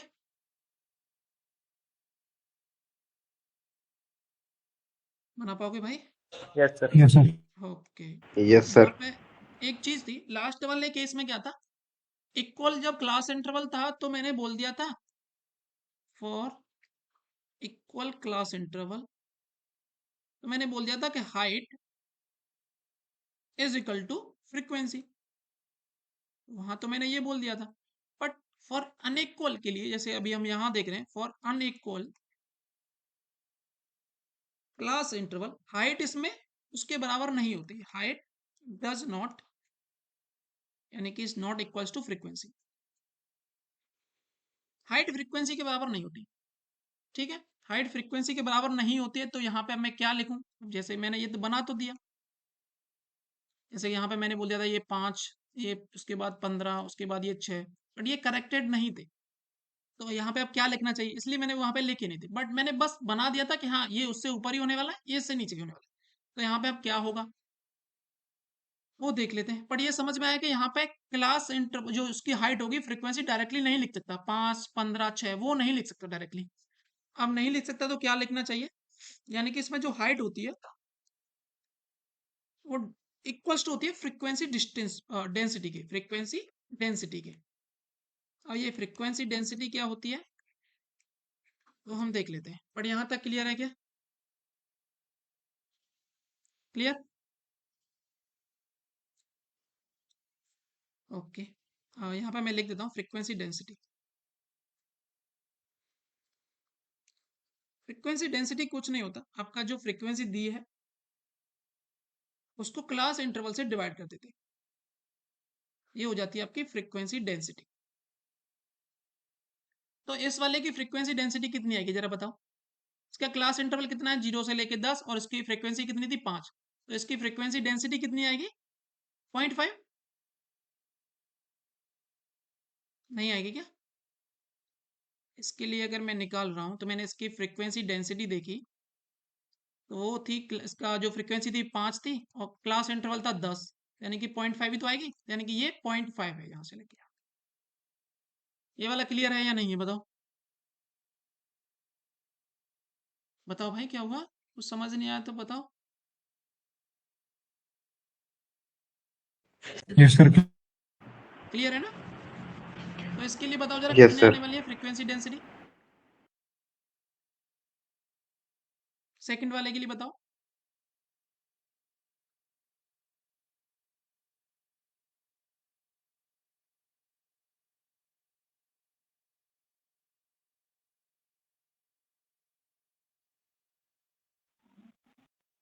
तो 0.75। 0.75, गुड।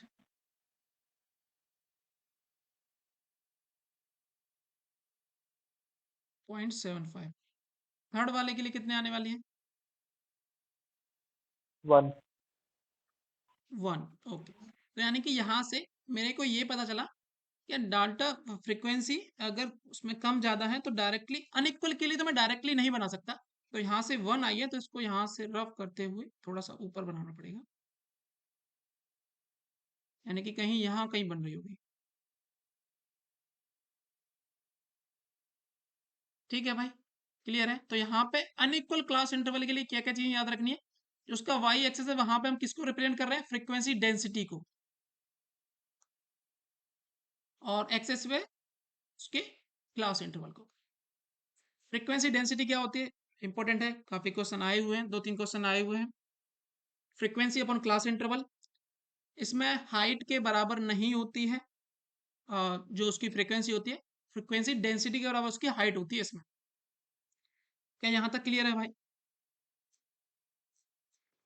अगर यहाँ तक क्लियर है तो मैं कुछ चीजें दिखाता हूँ। क्लियर है यहाँ तक?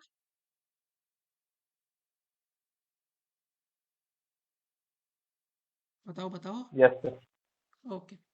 अच्छा, हमने ये यस देखा सर। था area is directly proportional. Area क्या होता है बेसिकली? एरिया तो रेक्टेंगल का होता है, हाइट इंटू विड्थ होता है। चलो पहले ये देख लेते हैं, हाइट इंटू विड्थ। विड्थ में हम रिप्रेजेंट कर रहे थे किसको? क्लास इंटरवल को। हाइट में हम फ्रीक्वेंसी या फ्रीक्वेंसी डेंसिटी को, फ्रीक्वेंसी को कर रहे थे इक्वल क्लास इंटरवल के केस में, और अनइक्वल के लिए फ्रीक्वेंसी डेंसिटी कर रहे थे। तो यहाँ पे ये मतलब ये क्या है? ठीक है, एरिया हो गया, ये हमने देख लिया। अब इसमें ये सारी चीजें हमने देख ली कि क्लास इंटरवल विथ से रिलेटेड है और हाइट से रिलेटेड है, या तो फ्रीक्वेंसी या फ्रीक्वेंसी डेंसिटी, या तो फ्रीक्वेंसी होगी या फ्रीक्वेंसी डेंसिटी होगी। ये इक्वल क्लास इंटरवल के केस में, ये अनइक्वल के केस में।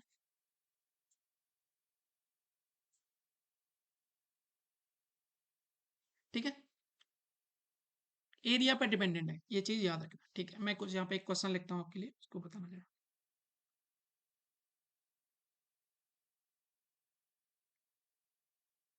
Which represent frequency in histogram. Histogram में फ्रीक्वेंसी को कौन रिप्रेजेंट करता है? पहला एग्जांपल है हाइट, दूसरा एग्जांपल है एरिया। बताओ कौन सा करता है, हाइट या एरिया?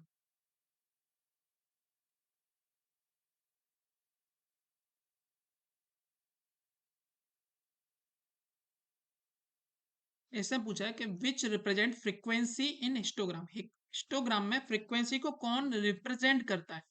क्या हाइट करता है या एरिया करता है?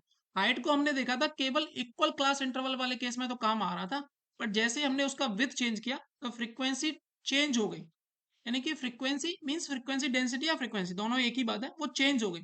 अब वो चेंज हो गई तो एरिया पे ही सोलिडली डिपेंड होने वाली है। एरिया से मतलब हम सारी चीजें निकाल सकते हैं, यानी कि area is area actually represent frequency. यहाँ पे लिख लो, एक्चुअली रिप्रेजेंट फ्रीक्वेंसी।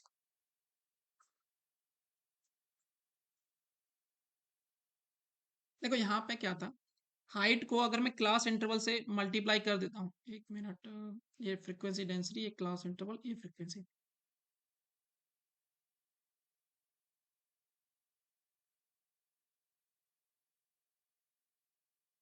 एक सेकेंड,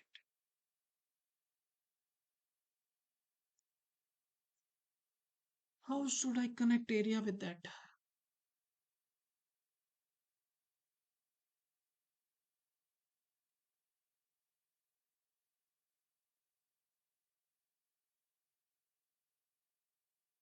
ओके चलो, इसको थोड़ा सा याद रखना कि हाइट से तो केवल हम मेजर कर पा रहे थे मतलब इक्वल वाले केस में, और जैसे ही अनइक्वल क्लास इंटरवल आया तो हाइट से हट करके चीजें विड्थ की तरफ भी चीजें गई थी, क्योंकि हमने उससे डिवाइड किया था क्लास इंटरवल से, क्योंकि width is connected to class interval.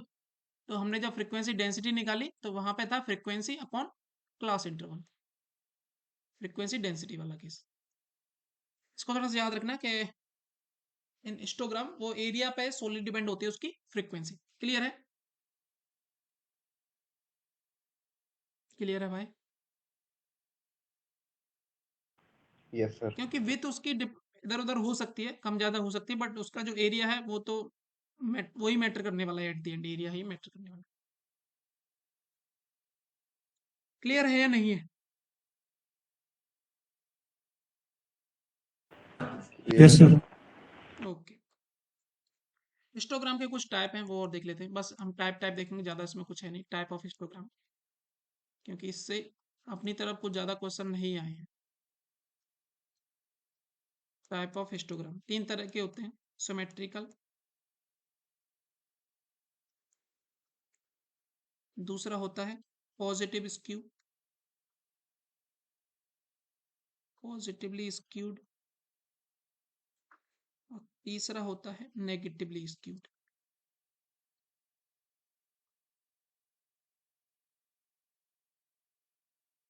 Direct देके पूछता है क्वेश्चन, ऐसा कुछ ज्यादा है नहीं। इसमें क्या होता है, मीन मोड मीडियन तीनों बराबर रहते हैं। मीन बराबर मोड बराबर मीडियन। अब निकालते कैसे हैं? With the help of histogram. Mean कैसे निकालते हैं, मोड कैसे निकालते हैं, मीडियन कैसे निकालते हैं, वो हम देखेंगे। इसको दूसरा नाम भी है इसका right skewed, positive skewed, positively skewed या राइट स्क्यूड।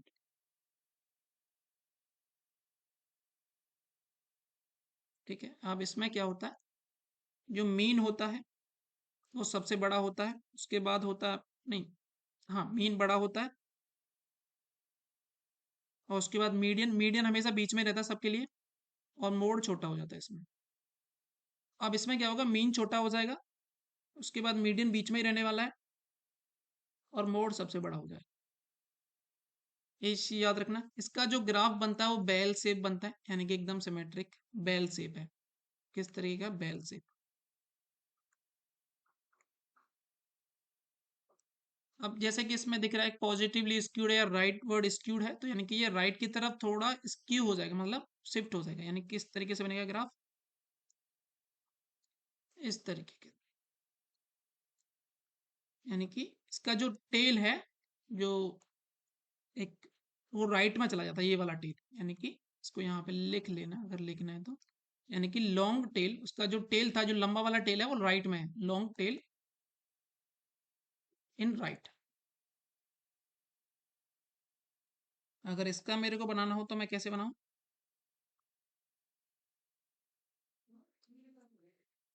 इसके लिए जो लॉन्ग टेल है इसका, वो लेफ्ट में है। आपको लॉन्ग टेल राइट टेल क्या होता है ये इसको ज्यादा नहीं देखना है अपना। Long tail in left. इसके लिए इसका नाम पड़ा लेफ्ट स्क्यू, इसको लेफ्ट स्क्यूड भी बोल देते हैं, लेफ्ट स्क्यूड। बस ये चीज़ याद रखनी है कि सिमेट्रिकल में मीन मोड मीडियन बराबर होते हैं। पॉजिटिव वाले मीन ज़्यादा होता है, मीडियन बीच में होता है, मोड सबसे छोटा होता है। नेगेटिव वाले में क्या होता है, मीन सबसे कम, मीडियन बीच में, और मोड सबसे बड़ा होता है। बस ये चीज़ याद रखनी है। उसके बाद बस चीज़ें इतनी ही याद रखनी है इसमें। क्लियर है यहाँ तक? बताओ। ये आ गया है तो आ सारी गया चीज़ें हो जाने वाली सॉल्व। बस हाँ, इतना ही है अपने सिलेबस में, इससे ज़्यादा नहीं। और किसी को कोई दिक्कत यहाँ तक?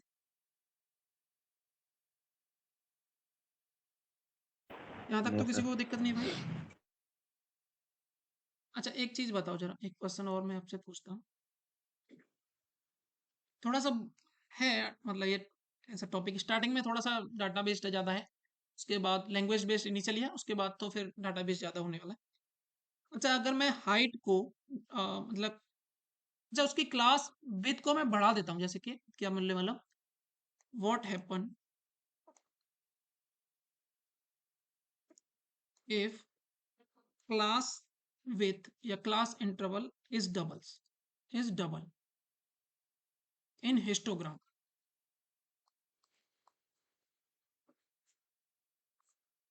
क्लास इंटरवल या क्लास विथ कर लेते हैं, वो ज़्यादा बेटर रहेगा। क्लास विथ,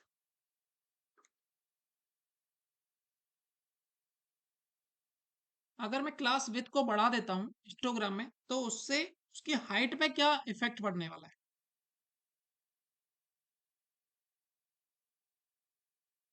मैंने क्या किया, पहले कोई एक ऐसा था,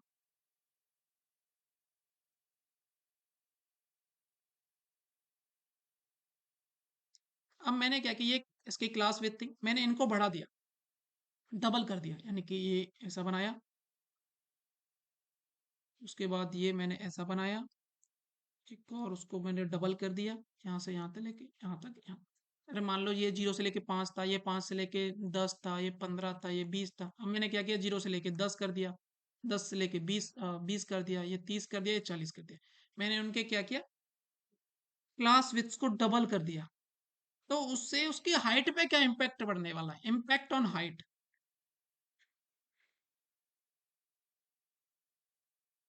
क्या वो आधी हो जाएंगी?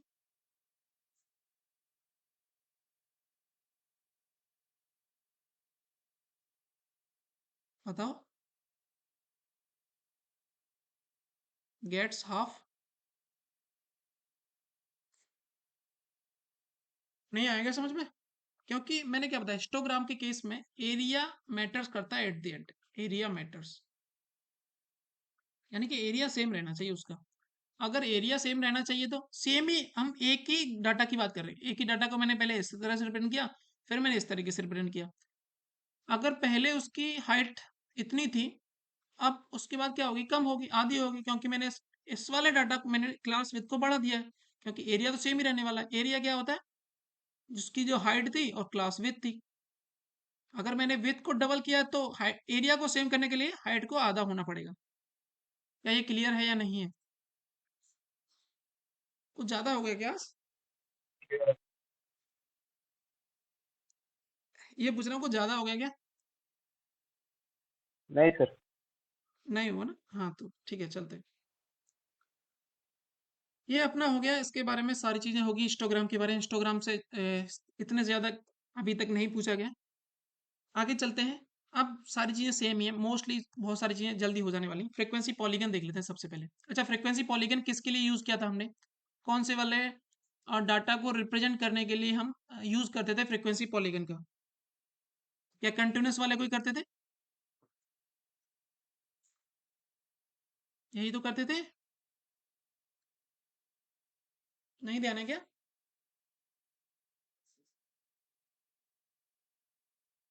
अरे भाई, ये वाला लिखवाया तो था।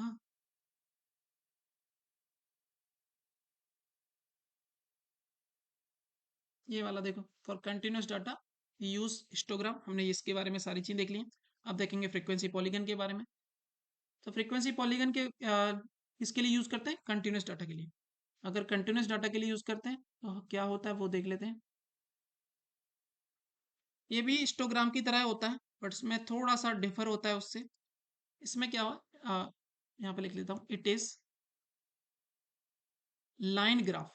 वो कैसा ग्राफ था? रेक्टेंगुलर बार ग्राफ था, ये line graph. It is line graph obtain by, किस तरीके से बनता है? Obtain by joining the mid point of the top of histogram. Top of histogram.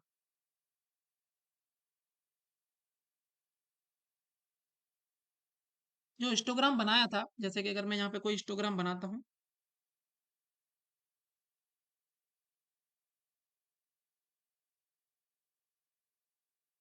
तो इसको जो टॉप है उसके मिड पॉइंट को ज्वाइन कर दूं मैं लाइन से, तो वो क्या बन जाता है? फ्रीक्वेंसी पॉलीगन बन जाता है। बस बस इतना चीजें इसमें याद रखनी है कि इसको जस्ट इनके टॉप्स को जोड़ना है, मिड पॉइंट को। ये मैं जोड़ता गया, बस इतना है, ये फ्रीक्वेंसी पॉलीगन बन गया। इवन एक चीज और याद रखनी है कि इसको क्लोज करना होता है तो मैं जीरो से लेके यहां तक क्लोज कर दूंगा, और एक इमेजिनेशन लाइन बना करके इसको यहां आगे क्लोज कर दूंगा। अब वो किस तरीके से क्लोज करते हैं वो मैं बताता हूँ। पढ़िए, समझ में आ गया हिस्टोग्राम से फ्रीक्वेंसी पॉलीगन बनता कैसे है? बस it's a line graph obtain by joining the mid point of the top of a histogram bar. Clear है? Yes sir. ओके। यहाँ से क्या याद रखना है? अच्छा, अब तो बस यही याद रखना था। इसमें बस कंपैरिजन देख लेते हैं, क्या अलग है इसमें। कुछ अलग नहीं है ज्यादा। इसका हिस्टोग्राम के साथ कंपैरिजन कर देता हूँ, हिस्टोग्राम और इसमें क्या अंतर है, क्योंकि इससे क्वेश्चन आता भी नहीं है, हिस्टोग्राम एंड फ्रीक्वेंसी पॉलीगन।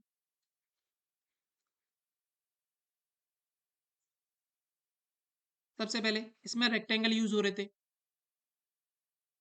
इसमें लाइन, स्ट्रेट लाइन यूज होती है। दूसरा, इसमें एरिया मैटर करता था, एरिया मैटर्स। इसमें केवल हाइट मैटर करती है, क्योंकि लाइन में कोई विड्थ तो होती नहीं है, तो केवल हाइट ही मैटर करती है, हाइट मैटर्स ओनली। तीसरा, इसमें एक ही, मतलब एक हिस्टोग्राम में क्या होता है, हिस्टोग्राम अगर कभी बनाने जाओगे तो आप एक बार में एक ही तरह का डाटा दिखा सकते हो। मतलब एक एक बार जो कलेक्टेड किया गया डाटा है वही दिखा सकते हो, मल्टीपल डाटा नहीं दिखा सकते। But in case of frequency polygon आप कितने भी बना सकते हो। मान के चलो, पहली लाइन ये बनाई, ये बन गया, दूसरी लाइन ये बना सकते थे, तीसरी लाइन ये बना सकते थे। तो इसमें मल्टीपल हम एक बार में शो कर सकते हैं, रिप्रेजेंट कर सकते हैं। तो ये इसका एडवांटेज है, इसलिए फ्रीक्वेंसी पॉलीगन को इंट्रोड्यूस किया गया था। तो इसमें केवल वन डिस्ट्रीब्यूशन यूज किया जा सकता है, one distribution at a time.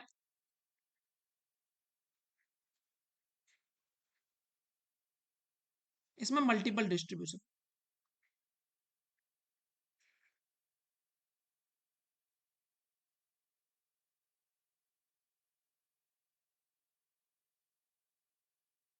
ये क्लियर है, मल्टीपल डिस्ट्रीब्यूशन किए जाते हैं इसमें।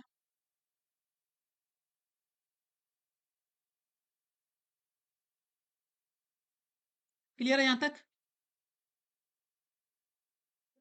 और बेसिक रिक्वायरमेंट तो सेम ही है, जैसे कि कौन कौन सा डाटा होना चाहिए, डाटा कंटिन्यूस डाटा होना चाहिए, एक्सक्लूसिव होना चाहिए, वही इसमें फ्रीक्वेंसी पॉलीगन के इसमें क्या मिड पॉइंट होने चाहिए हिस्टोग्राम के, वो हमें पता होने चाहिए, और फ्रीक्वेंसी होनी चाहिए, बाकी हम बना सकते हैं।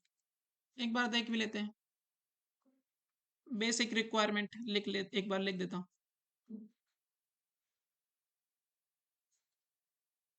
वैसे तो सेम एज हिस्टोग्राम भी लिख दूं तो भी कोई दिक्कत नहीं है, सेम एज हिस्टोग्राम, क्योंकि वही बेसिक रिक्वायरमेंट है इसकी। सबसे पहली कंटिन्यूस डाटा,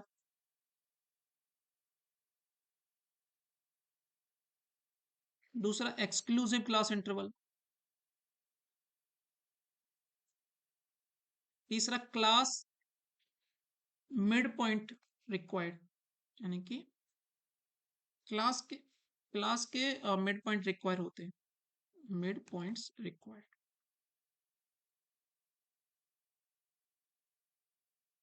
या आप इसको ऐसे ही बोल सकते हो, बार्स जो हिस्टोग्राम के बार होते थे, बार के mid point of bar is required. बात एक ही है, वो मैं दिखाता हूँ ऐसा क्यों।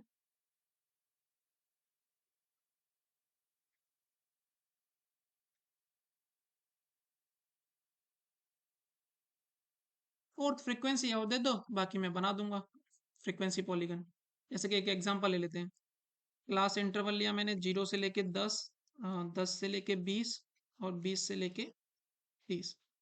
ठीक है, बस छोटा से लेते हैं। फ्रीक्वेंसी ले लिया मैंने 5, 7, और यहाँ पे 9, ऐसा कुछ ले लेते हैं। सबसे पहले मैं इसका हिस्टोग्राम, बनाओ मत बनाओ उससे भी कुछ ज़्यादा लेना देना नहीं है, हिस्टोग्राम बना करके भी मिड पॉइंट को ज्वाइन कर दूं स्ट्रेट लाइन से, वहां से फ्रीक्वेंसी पॉलीगन आ जाता है, क्योंकि फ्रीक्वेंसी पॉलीगन में मिड पॉइंट लाता हूँ उस बार्स का। और मिड पॉइंट बार का जो भी होगा वो क्लास इंटरवल का भी मिड पॉइंट होगा, जैसे कि यहाँ पे इसका मिड पॉइंट है तो क्लास इंटरवल का भी मिड पॉइंट होगा। तो यहाँ से मैं डायरेक्टली मिड पॉइंट ले लेता हूँ क्लास इंटरवल के, जो हो जाने वाले 5, 15 और 25। अब मेरे लिए कोऑर्डिनेट्स मिल गए मेरे को। फ्रीक्वेंसी क्या होता था वाई एक्सिस पे, क्लास इंटरवल क्या होता था एक्स एक्सिस पे। मेरे को कोऑर्डिनेट्स क्या मिल गए 5, 5। दूसरा कोऑर्डिनेट मिला मेरे को 15, 7। और तीसरा कोऑर्डिनेट क्या मिला मेरे को 25, 9। तो ये मेरे को कोऑर्डिनेट मिल गए। अब इन कोऑर्डिनेट्स को बनाते हुए आप क्या ग्राफ बना सकते हो स्ट्रेट लाइन वाला, ये तो आपने सीखा होगा, स्ट्रेट लाइन का ग्राफ हम इजीली बना सकते हैं। क्लियर है? अरे भाई, एक्स एक्सिस पे क्लास इंटरवल, वाई एक्सिस है फ्रीक्वेंसी, दोनों को कनेक्ट करते हुए ग्राफ बना देंगे स्ट्रेट लाइन वाला। क्या बना पाओगे क्या? Yes sir. ठीक है, बस इसमें एक चीज क्या याद रखनी है कि इसको क्लोज करना है, सबसे मेन इंपॉर्टेंट यही है। ऑलवेज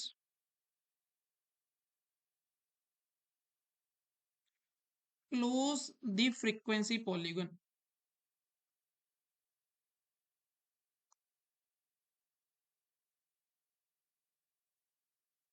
अब इसका मतलब क्या है क्लोज द फ्रीक्वेंसी पॉलीगन? अब देखो, अगर मैं इसका ग्राफ बना भी लेता हूँ एक बार, को देखते हैं चलो। 5, 5 था, दूसरा वाला था 15, 7, और तीसरा वाला क्या था 25, 9। तो मैंने क्या यहाँ पे देखा, सबसे पहले 5 यहाँ कहीं होगा, 15 यहाँ कहीं होगा, 25 यहाँ कहीं होगा। उसके बाद 5 यहाँ, 7 यहाँ कहीं, एक मिनट, हाँ यहाँ कहीं होगा 7, और उसके बाद 9 और लिखते हैं वो यहाँ कहीं होगा। सबसे पहले ये तो सेम ही होगा दोनों के लिए, ये वाला पॉइंट 5, 5 वाला यहाँ कहीं है दोनों के लिए।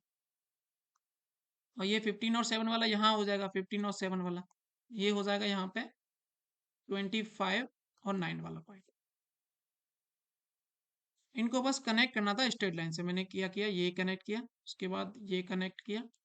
अब ये इसको बस क्लोज करने का मतलब क्या है कि मैं एक खुद से इमेजिनेशनरी में मानूंगा कि इस वाले क्लास इंटरवल में 0 से लेकर के, यहाँ पे 0 से लेकर 10 था, तो मैं मान लूंगा इनिशियली -10 से लेकर 0 भी रहा होगा, और लास्ट में मैं मान लूंगा 30 से लेकर के 40 भी रहा होगा, और उनकी फ्रीक्वेंसी क्या रही होंगी 0 रही होंगी, ये मैं खुद से मान लूंगा। तो इनकी फ्रीक्वेंसी 0 रहेंगी, तो इसका क्लास इंटरवल का मिड पॉइंट तो मैं लिख सकता हूँ 5, इसका भी लिख सकता हूँ 35। तो यहाँ से दो मेरे को पॉइंट्स और मिल जाएंगे, कौन कौन से, -5,0 और दूसरा मिल जाएगा 35,0। Once you get the zero, तो अगर मैं यहाँ पे बनाता हूँ आगे, तो यहाँ पे कहीं 35 आएगा, यहाँ पे कहीं कौन सा वाला पॉइंट था, -5, यहाँ पे कहीं -5 आएगा, और वो -5,0 है। तो यानी कि यहाँ से लेके यहाँ तक ये कनेक्ट हो जाएगा ऐसे करते हुए, यहाँ से लेके यहाँ तक ये कनेक्ट हो जाएगा, तो ये क्लोज ग्राफ बन जाएगा। इस तरीके से उनको बस क्लोज कर देना, बस ये नहीं भूलना frequency polygon is a closed graph. Clear है?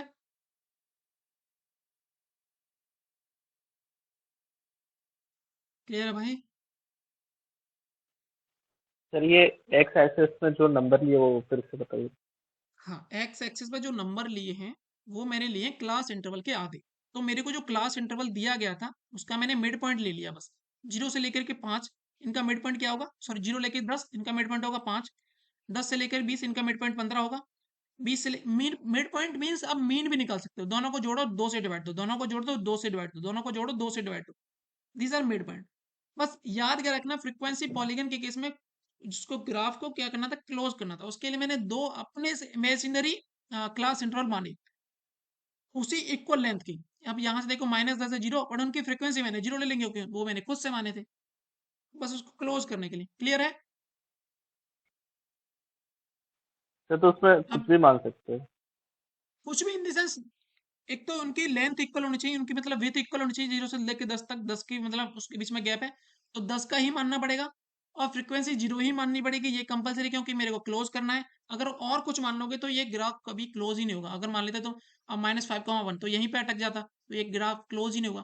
क्लोज करने का मतलब क्या है कि both end should be end on X axis, यहाँ पे लिख लो, both end of frequency polygon should be end on X axis. अभी क्लियर है या नहीं है बताओ? Yes sir. क्लियर है। Okay good. इसके जो शेप होती हैं वो सेम एज हिस्टोग्राम होती हैं, वही हमने देखा था, symmetrical, right skewed, left skewed, उसमें भी कुछ ज़्यादा याद नहीं रखना है, सेम एज हिस्टोग्राम। बाकी कल इसके बारे में देखेंगे। अगर आपने क्लोज नहीं किया, यहाँ से क्वेश्चन आया हुआ है, इसको याद रखना ही है, अगर आपने क्लोज नहीं किया तो ये इनकम्प्लीट माना जाएगा, इसको याद रख लेना बस। यहीं से इस पे क्वेश्चन बनता है और कहीं से नहीं बनता, यानी कि विदाउट क्लोजिंग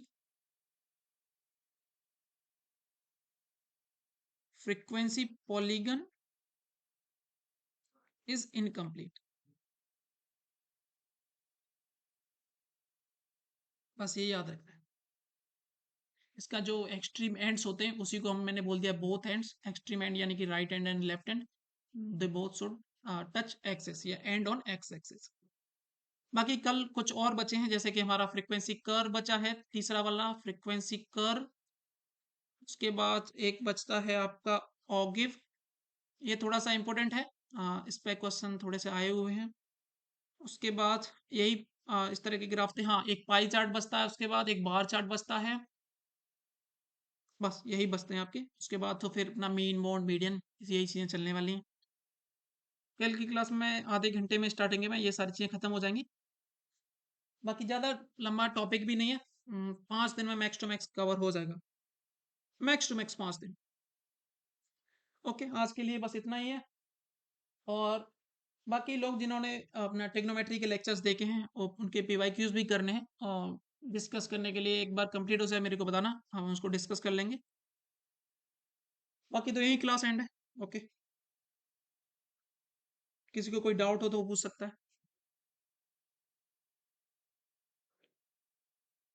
है किसी को कोई डाउट? No sir. तो आज की क्लास पूरी क्लियर है ना? ज़्यादा तो ऐसा था नहीं आज की क्लास में, बस थोड़ा थ्योरेटिकल बेस ज़्यादा था। Yes sir. Yes sir. Okay.